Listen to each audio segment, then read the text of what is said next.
I ate a lot of meat. They showed us commercials Steak. That's what a man eats. selling that idea that real men eat meat. But you got to understand that's marketing. When I made the switch to a plant-based diet, I qualified for my 3rd Olympic team. I broke 2 American records. I was like, man, I should have done this a long while ago. When I went plant-based, I wasn't sure if I was gonna survive. And I actually became like a machine. I think this is going to wake a lot of people up. Today's blood and yesterday's blood. Damn. We all want to feel great, have more energy. Most guys my age can keep up with the grandchildren. My grandchildren can't keep up with me. Someone asked me, how could you get as strong as an ox without eating any meat? And my answer was, have you ever seen an ox eating meat? Hey everybody, this is Klaus from Plant-Based News. So we've got a very special interview today. We're in conversation with the producer of the Game Changers, James Wilkes. Thank you very much for being here. First up, when did the Game Changers journey first start? When did you first start about making this documentary? Yeah, well, the film actually sort of tells the story of how I got into it. Essentially, I was training for a fight, and I got injured sparring with one of the future heavyweight champions, tore ligaments in both of my knees, and I had, well, there's 6 months where I really can't even train. I can't do anything except for improve my body. So I thought, well, I should really look into nutrition and how that might help optimize and improve my recovery and my performance. And that's when I came across a study about the Roman gladiators. And there was research showing that the only known burial site is in Ephesus, Turkey, of the gladiators. There was 68 full gladiator skeletons found.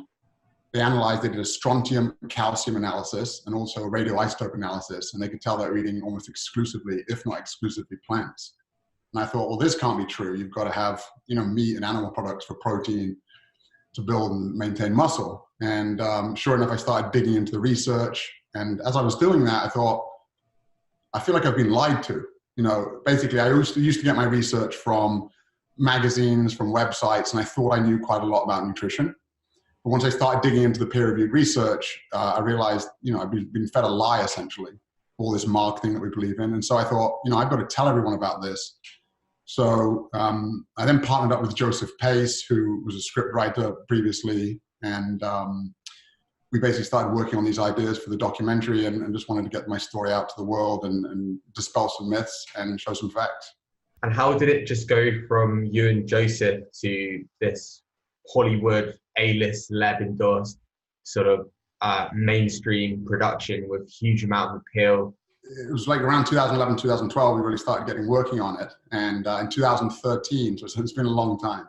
In 2013, we basically did some preliminary filming, started raising some funds for it. And as we started digging into it, realized there's some really powerful stories and some really key information that we need to get out. And also sort of the demographic that, we think should see this film was sort of younger, more into sports. They're used to a high quality production. They're used to watching the NFL or the UFC or ESPN. And so we felt like we needed a really world-class team in order to put this film together. So in 2014, we put it on hold. And that's when we met Luis Ceballos, who's got the most award-winning documentary of all time. His first documentary won the Oscar. It won 2 of the major Sundance Awards. It won about 70 other awards. And fortunately, we got to meet him. We were actually at a race with Leilani Munter, another plant-based athlete. And Louis happened to be there. And we told him about the film. And he said, yeah, I want to help you guys. And we thought, well, I don't know what that means. So a couple of weeks later, we called him up and said, what do you mean by help us? He's like, no, I want to direct it. And at the time, he had a lot of films being offered, but he thought this was one of the most important films that he could make. So Louis came on board, and we were also put in touch with James Cameron and working with his COO of the Cameron companies, Maria Wilhelm.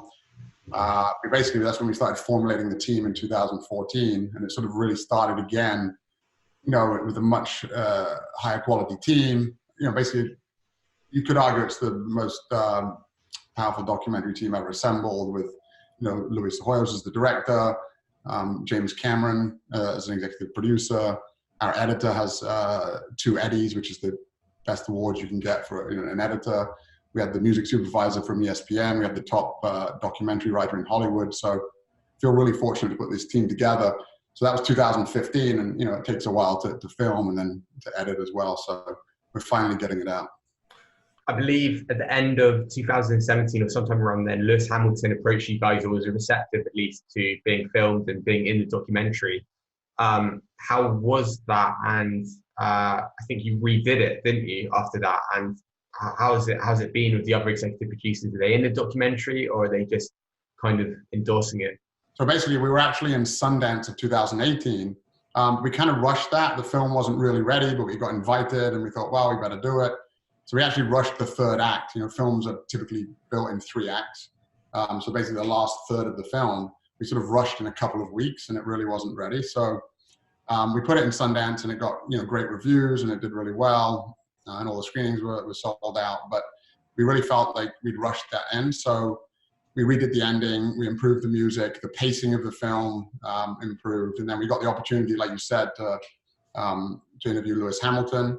And then also the story of the Tennessee Titans was added you know, after that, which is a really powerful storyline, I think. And that's when Lewis came on board as an executive producer. And then later, you know, obviously Arnold came on board and Jackie Chan. They started seeing the quality of the film. And those people are there to help either make the film or help get it made or help get it, you know, promoted. And then, you know, Lewis Hamilton, and then also Novak Djokovic, who just won Wimbledon, obviously. And Chris Paul, who's a 9-time All-Star NBA player. And so Lewis is interviewed in the film. Chris Paul and Novak are highlighted just as sort of, you know, some of these high-level plant-based athletes are existing. And there's a lot now, obviously. And then Arnold is also in the film as well. So Jackie Chan and James Cameron are not in the film itself, but you know, they're on board as executive producers. As more and more people came forward, like, for example, Novak Djokovic, who you just mentioned, was the temptation to redo the film again?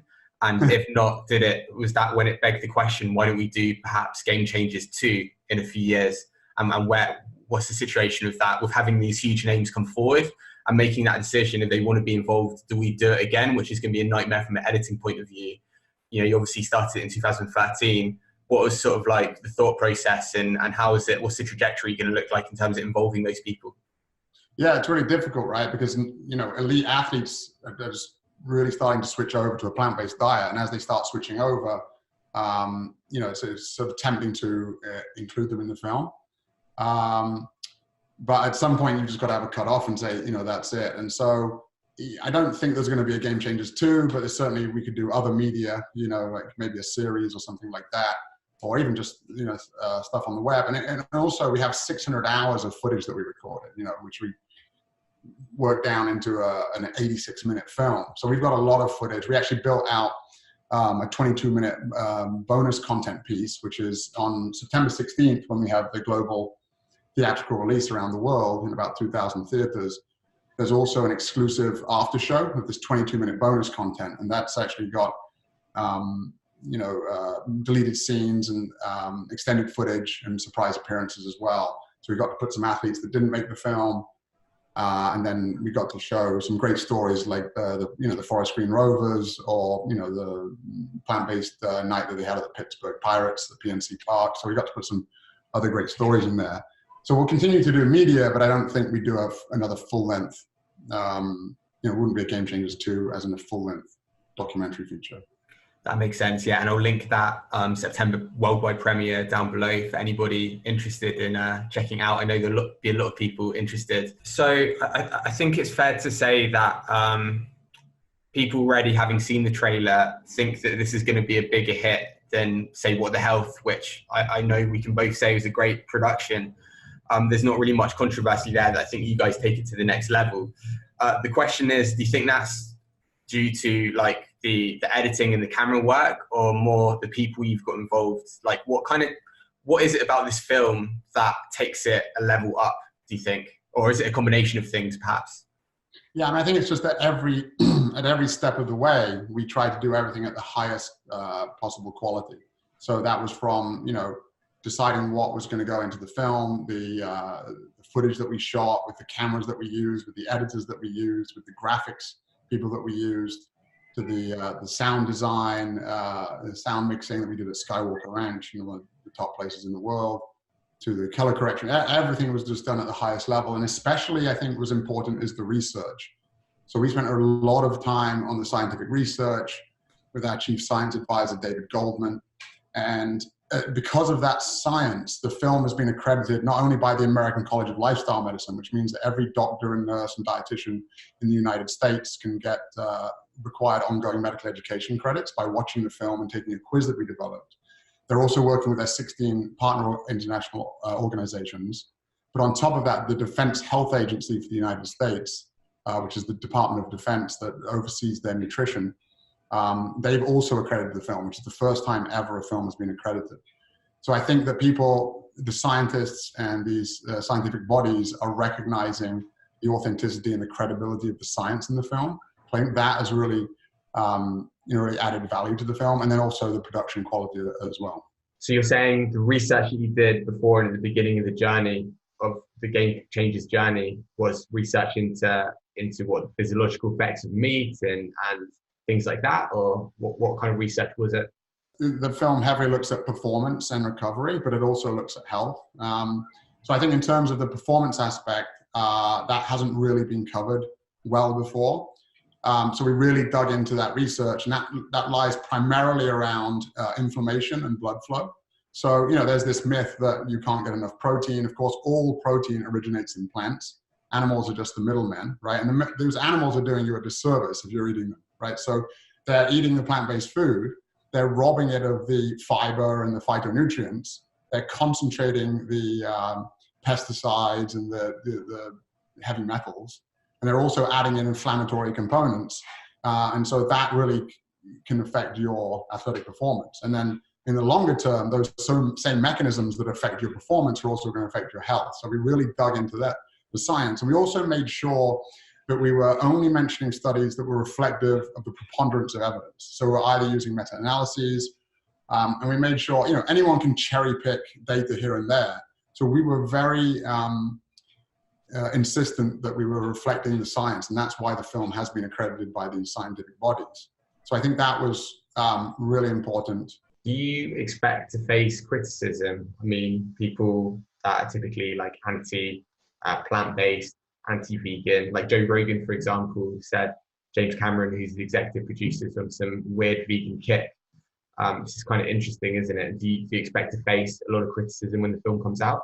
Yeah, it's interesting how emotional people get about the food that they eat, right? And so I think we're bound to any position that you take, you're bound to get some feedback and some pushback. And I think, from the carnivore folks, where they're eating only meat, which seems absolutely ludicrous to me, and then also, the paleo folks, they tend to push back a bit as well. But the interesting thing is that the longest research ever done on a paleo diet, where there was a 2-year follow-up, showed that they certainly did get improved weight loss in the short term. They also got improved blood markers. But the interesting thing was they cut out dairy, they increased their fruits and vegetables, and the one thing that they did not follow the advice of was the protein recommendations.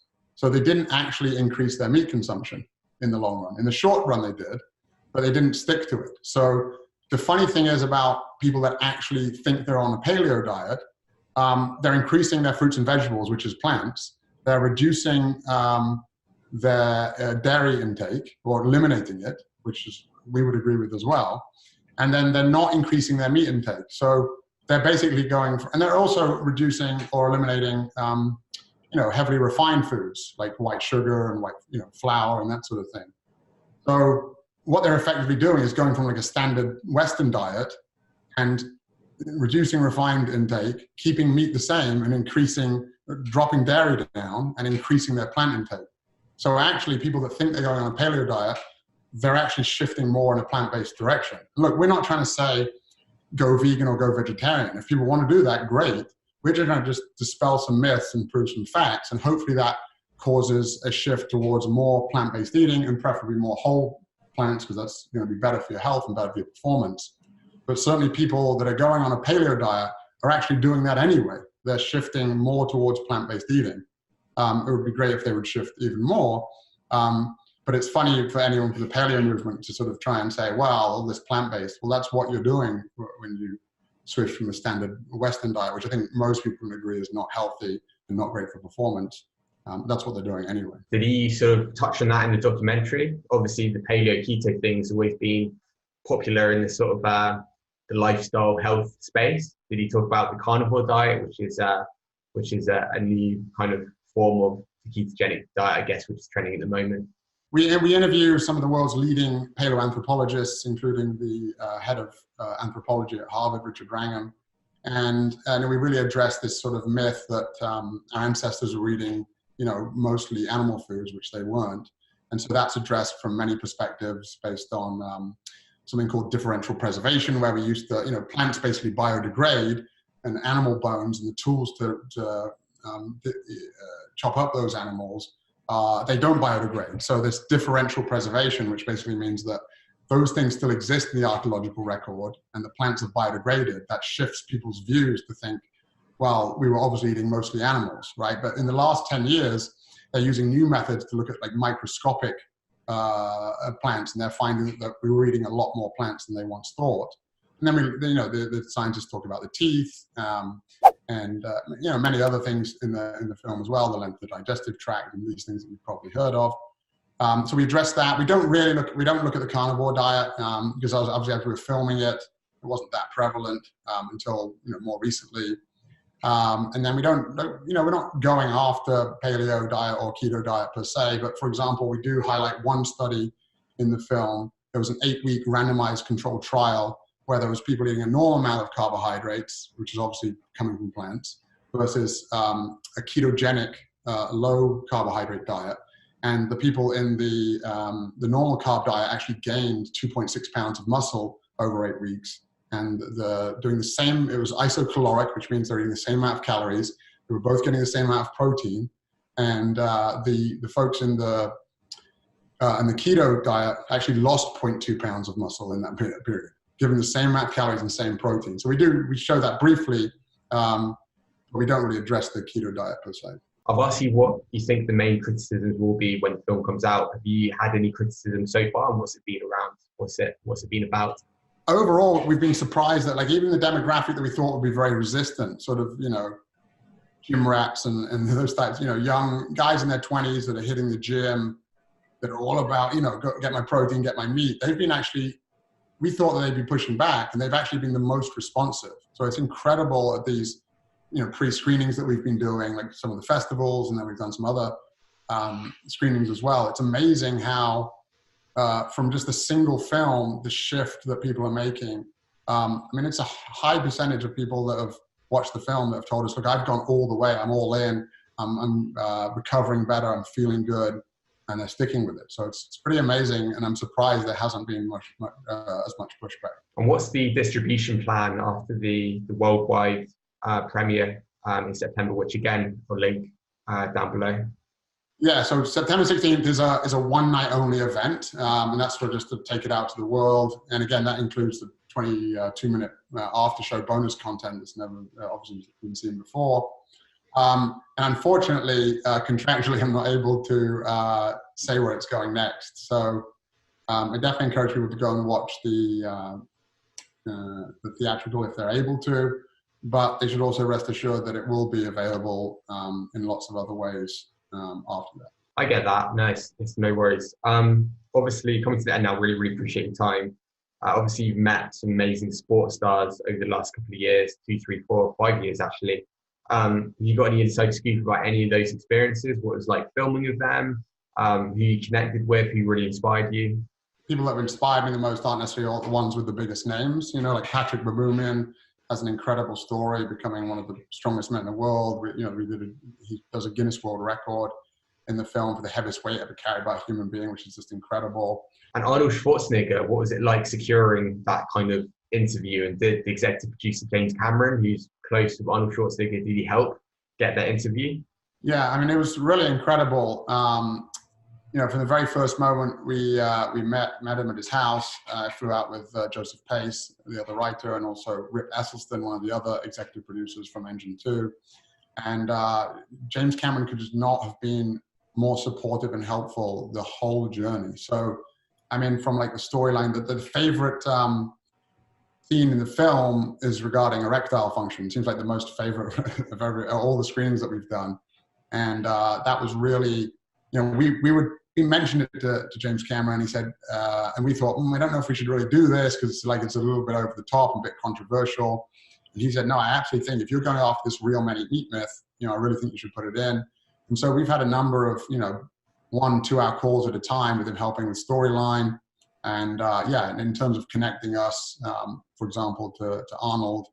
I mean, Arnold's really passionate about it, you know, especially in terms of environmental footprint, having, you know, dispelling this myth, showing people that it's all about marketing and it's not based in reality. So Arnold is very passionate about it anyway, but certainly having James Cameron make those connections obviously is just invaluable. Last question. People have been waiting a long time for the Game Changers. Will it be worth the wait for them? And have you got any other closing remarks? Anything you haven't mentioned in this interview that's worth highlighting? Yeah, I mean, I think, I'm really proud of it. It's taken a lot longer than I thought. If you'd have told me at the beginning how long it would have taken, I wouldn't have done it. Because it's just been an incredible amount of work and stress for myself and the whole team, including Joseph Pace, the other producer and co-writer. So it's been a lot of work, but we're really proud of where it is now. And we really think people are gonna, I mean, for the screenings that we've done so far, these pre-screenings before the global theatrical premiere, the shift that it's making in people's lives, I think is just really inspiring, you know. And so whether people's motivation is the environment, or whether it's animals, or whether it's their health or their performance, we really think everyone's gonna get something from it. And it's surprising the demographics which have been interested. You know, we thought it would be younger, mostly male, but it's been male, female, young, old, just people coming up to me afterwards, you know, maybe a couple of months after they saw it in one of these pre-screenings and said, look, I've switched, I'm feeling better. From like the 18-year-old at the gym to like the 80-year-old that's had, you know, relatives that have died of heart disease come up to me and say, look, I'm just feeling better. So I really think people are gonna enjoy it. In terms of getting tickets, it's easiest just to go through our website, which is gamechangersmovie.com. And obviously, if people want to follow us on Instagram, we're at Game Changers Movie, and GC Movie on Twitter, and Game Changers Movie on Facebook. So again, it's one night only, so people should definitely get their tickets because they are selling pretty fast. Thank you so much for your time. I really, really appreciate it. Don't forget, everybody, link will be down below for the theatrical release. Thank you, James, and yeah, please subscribe for more Plant-Based Foods. Thank you, everybody, for watching. I'll see you guys very, very soon.